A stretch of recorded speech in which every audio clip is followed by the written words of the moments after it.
அஸ்ஸலாமு அலைக்கும், welcome back my channel. இந்த விளாகில் என்ன பார்க்க போகிறோன்னா, மீன் குழம்பு, கெண்டை மீன் குழம்பு. ரொம்பவும் அருமையாக இருக்கும் கெண்டை மீன். இன்றைக்கி ஞாயிற்றுக்கிழமை அப்படிங்கிறதுனால சரி கெண்டை மீன் எடுத்து சமைக்கலாம் அப்படின்னு சொல்லிட்டு பிளான் பண்ணியாச்சு. எப்போதுமே மீன் எடுத்தால் அதுக்கு தேங்காய் பால் சாதம் செஞ்சு சாப்பிட்டா வேறு லெவலில் இருக்கும். சாதா ரைஸ் சாப்பிட்றதுக்கு இந்த தேங்காய் பால் நம்ம சாப்பிடும்போது அவ்வளோ அருமையாக இருக்கும். இன்றைக்கி அதுதான் பிளானு. காலையிலே போய் கெண்டை மீன் வாங்கிட்டு வந்தாச்சு. எங்கள் ஊரில் கெண்டை மீன் கிலோ 200 ரூபா. நம்மளுக்கு க்ளீன் பண்ணி கொடுக்கறதுக்கு 50 ரூபா எடுத்துக்கிறாங்க. முன்னெல்லாம் 20 ரூபா 30 ரூபா அப்படி தான். இப்போ 50 ரூபா எடுத்துக்கிறாங்க. இது நான் வாங்கிட்டு வந்தேன். 200 கிட்டே இருந்தது. 2 கிலோக்கும் கொஞ்சம் மேலே இருந்தது. இப்போ 500 வாங்கிக்கிட்டாங்க 2 கிலோ இருக்கிறதுனால. உயிர்கண்ட மீன் சூப்பராக இருக்கும், சொல்ல வார்த்தை இல்லை. உயிர்கண்டை பெஸ்ட்டு தான் சாப்பிட்றதுக்கு. நெக்ஸ்ட்டு பார்த்திங்கன்னா தக்காளி போய் வெஜிடபிள்ஸ் தக்காளி இல்லை, தக்காளி மட்டும் வாங்கிப்போம் அப்படின்னு சொல்லிட்டு மாங்காய், தக்காளி, வெங்காயம் வாங்கினேன். இங்கே எங்கள் ஊர் ரேட்டு இப்போது என்ன அப்படின்னு பார்த்திங்கன்னா, தக்காளி கிலோ 20 ரூபா, மாங்காய் கிலோ 40 ரூபா அப்படின்னு சொல்லியிருந்தாங்க. நீல மாங்காய், ஒட்டு மாங்காயும் அதே ரேட் தான். நான் ஒட்டு மாங்காய் மட்டும் மீன் குழம்புக்கு போட்டிருந்தா நல்லாயிருக்கும். சும்மா வெறுமையாக மிளகாத்தூள் போட்டு சாப்பிட்டா அதுவும் டேஸ்ட்டாக இருக்கும், இந்த வேலை பார்த்துக்கிட்டே சாப்பிட்றது. இப்போ மாங்காய் வாங்கிட்டேன், ப்ளஸ் தக்காளி, அப்புறம் கிலோ 25 ரூபா ஆனியன், பெரிய பல்லாரி வெங்காயம் அதுவும் வாங்கியாச்சு. இப்போ இல்லாதது மட்டும் தான் நான் வாங்கிட்டு வந்தேன். இப்போ வாங்கிட்டு தக்காளி நல்லா எல்லாமே நல்லா பழுத்ததாக இருந்தது. இப்போ எனக்கு ஜாஸ்தி தக்காளி யூஸ் ஆகும்.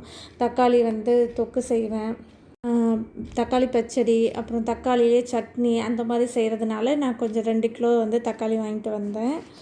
மாங்காய் மீன் குழம்புல போட்டு மாங்காய் சாப்பிட்றது சொல்ல வார்த்தை இல்லை. அது அப்போ தான் அது மாங்காய் போட்டிருந்தா தான் ஒரு ஃபுல் முழுமை அடையும் மீன் குழம்பு அப்படிங்கிற மாதிரி. ப்ளஸ் முருங்கைக்காய், கத்திரிக்காய் அதெல்லாம் போடுவாங்க. நான் கத்திரிக்காய், வெண்டைக்காய் போட்டிருக்கேன். இறால் குழம்புக்கு கத்திரிக்காய் போட்டிருக்கேன். முருங்கைக்காயெலாம் இது வரைக்கும் நான் போட்டு நான் குக் பண்ணதே கிடையாது, சாப்பிட்டதும் கிடையாது. அது எப்படி இருக்கணும்னு தெரியல. எல்லோரும் போடுவாங்க, நல்லா தான் இருக்குங்கிறாங்க. ஒரு டைம் நான் ட்ரை பண்ணி பார்க்கணும். முருங்கைக்காய் போட்டு மீன் குழம்பு ட்ரை பண்ணுவோம். பார்த்திங்கன்னா இப்போது மாங்காய்லாம் வாங்கிட்டு கொஞ்சம் அப்படி அப்படியே உருட்டி விளாண்டுட்டு மாங்காவும் கட் பண்ணி வச்சாச்சு. சின்ன வெங்காயம் கழுவி அது 2 பிடி அளவு மீன் குழம்புக்கு போட்டால் டேஸ்ட்டாக இருக்கும். அதையும் நம்ம உரித்து கட் பண்ணி வச்சிட்டோம் தனியாக. ஒரு 4 பச்சை மிளகாய், 2 பழுத்த தக்காளி எடுத்துருக்கேன் மீன் குழம்புக்கு.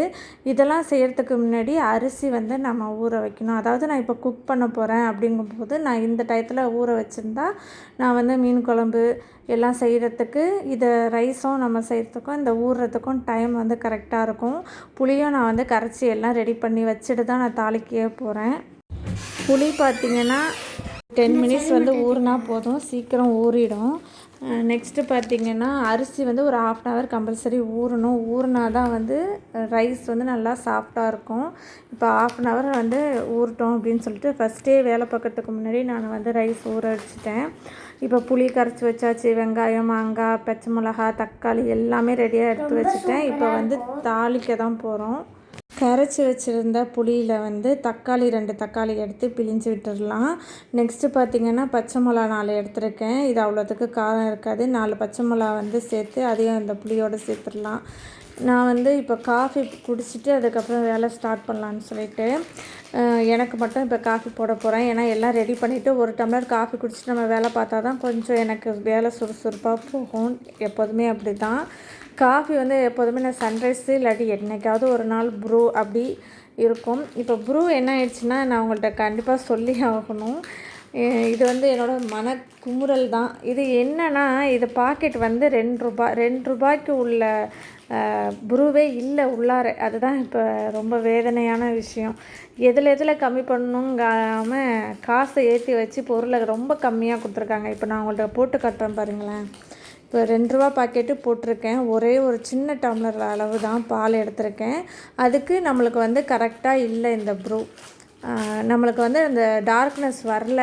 குடித்தாலும் அப்படியே வெள்ளையாகவே இருக்குது, பிரயோஜனம் இல்லை அந்த ப்ரூ 2 ரூபா பாக்கெட்டு.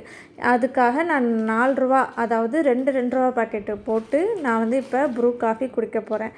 இந்த அளவுக்கு வந்து மேபி முன்னாடி வந்து ரொம்ப கொஞ்சம் கரெக்டாக இருந்தது. ஒரு 2 இயர்க்கு முன்னாடி ப்ரூ வந்து 2 ரூபா பாக்கெட்டு கரெக்டாக இருந்தது உள்ளார உள்ள ப்ரூ. இப்போ வந்து ரொம்ப வந்து ப்ரூவை வந்து ரொம்ப அளவு வந்து கம்மி பண்ணிட்டாங்க. அதுலேயும் விலை ஏற்றுறது, பொருளை வந்து தரமாக கொடுக்கறதில்ல, கம்மியாக கொடுக்கறது, அந்த மாதிரி தான் இப்போது. காஃபிக்கு அடிமைங்கிற மாதிரி காஃபி குடித்தா தான் நம்மளுக்கு வேலை நடக்கும். டீ குடித்தா சில பேருக்கு வேலை பார்ப்பாங்க, இந்த தலைவலிலாம் வலிச்சிச்சின்னா டீ குடித்தா போகும், அந்த மாதிரிலாம் இருக்குது. இப்போ வந்து ரொம்ப காசு கூட வாங்கிக்கிறது, பொருளை வந்து ரொம்ப கம்மியாக கொடுக்குறது. இந்த ப்ரூ வந்து 2 ரூபாய்க்கு உள்ளதே இல்லை, அதுதான் நான் சொல்ல வர்றது. சரி, இப்போ பார்த்திங்கன்னா நம்ம வந்து மீன் குழம்பு தாளிக்க ஆரம்பிச்சிடலாம். நான் வந்து இப்போ மண் சட்டி மீன் குழம்பு இப்போ செய்ய போகிறேன். இப்போ வந்து ஃபஸ்ட்டு ஒரு 3 ஸ்பூன் வந்து ஆயில் சேர்த்துக்கலாம். நார்மல் ஆயில் தான், சன்ஃப்ளவர் நான் சேர்த்துருக்கேன். தேங்காய் எண்ணெய் கூட, சமையல் தேங்காய் எண்ணெய் கூட நம்ம சேர்க்கலாம். நெக்ஸ்ட்டு பார்த்திங்கன்னா இப்போ 2 பிடி அளவு வெங்காயம், ஒரு சிறிதளவு வெந்தயம், 1/4 ஸ்பூன் வெந்தயம், தாளிப்பு வடகம் அது ஒரு 1/4 ஸ்பூன் கட்டாயம் சேர்க்கணும். இதெல்லாம் வாசனைக்கு, இதெல்லாம் சேர்த்தா தான் மீன் குழம்பு நல்லா வாசனையாக நல்லாயிருக்கும்.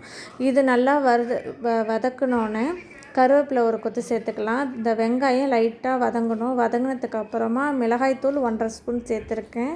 உங்களுக்கு காரம் வேணும்னா இன்னும் ஜாஸ்தி சேர்த்துக்கலாம். எனக்கு இந்த 1/2 ஸ்பூனே கரெக்டாக இருக்கும். மிளகாய் தூள் வந்து நல்லா வதங்கணும். இந்த வெங்காயத்தோடு நல்லா மிக்ஸ் ஆகி நல்லா வதங்கணும். வதங்கினதுக்கப்புறமா நம்ம புளி கரைச்சி வச்சுருந்தோம் இல்லையா, அதை வந்து இது கூட சேர்த்துடலாம்.